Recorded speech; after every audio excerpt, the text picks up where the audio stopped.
Your average consumer walks into their local grocery store. They quickly buy their goods and head home. Farmers grow crops that customers are more likely to buy. Neither the farmer nor the consumer really realizes their impact. A lot of these products are causing large effects on our Earth. Some of these effects even include deforestation and droughts. This is what consumers like you need to know. You may be surprised to know that growing almonds has a tremendous impact on the environment. It's really important that more consumers become more aware of this. A recent study found that it takes 2,000 gallons of water to produce just 1 pound of almonds. To further put that in perspective, that's 15 gallons of water for every 16 almonds. Here's a quick visual. This gallon of water would produce just 1 almond. Since producing almonds takes so much water, the drilling of wells has caused major problems for infrastructure and can even lead to earthquakes. Land use is yet another issue. It's estimated that 23,000 acres have been used to grow almonds in the state of California alone. Furthermore, pesticide use has been known to contaminate local waterways and cause even more environmental damage. So what should you know as a consumer buying almonds? Experts suggest you buy local as much as possible, or look for organically produced foods in the organic section of the grocery store.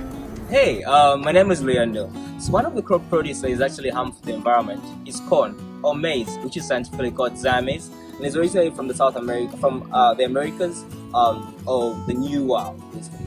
And so it's harmful because of two things. Firstly, it uses a lot of fertilizer.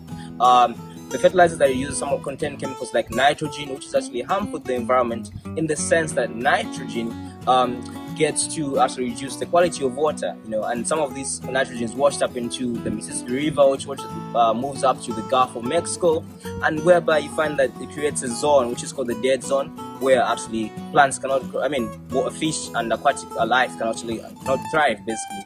And at the same time, you have a phosphorus, which is also part of the fertilizers, that is actually harmful to the environment because it causes plants to grow in waterways. At the same time, you have ammonia, which is one of the greenhouse gases, so it's very harmful in that case. Other than that, growing of corn is actually harmful to the environment because it uses a lot of water, and often in places like Kansas, Texas, where it doesn't rain, people are forced to irrigate and use up much of their aquifers or water that is actually used as drinking water, and so that reduces the amount of water that's available for people to use for drinking.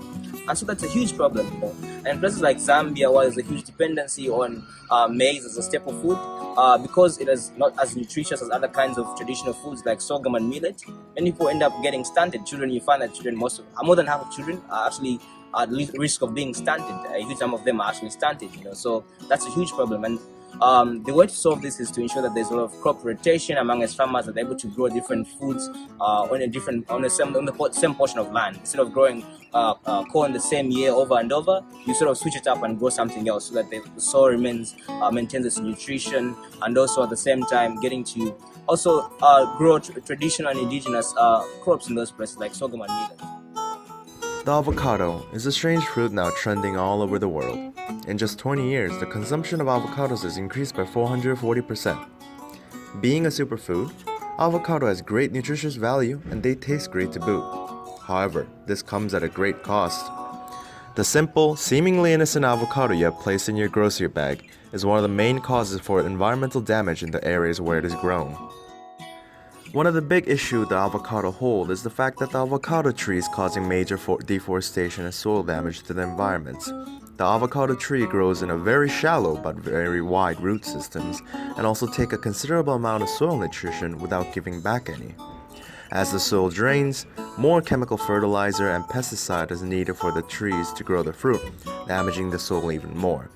This, combined with the fact that many farmers and industries are now cutting and burning down forests and shrubbery to plant more avocado trees, is causing the areas where the fruit is grown into a barren, poor soil grounds. The avocado yet houses another problem, as these fruits not only drain soil nutrition, but incredible amounts of water as well. It takes 75 gallons of water to produce a pound of avocados. To put this in perspective, it only takes 10 gallons of water to produce a pound of tomatoes.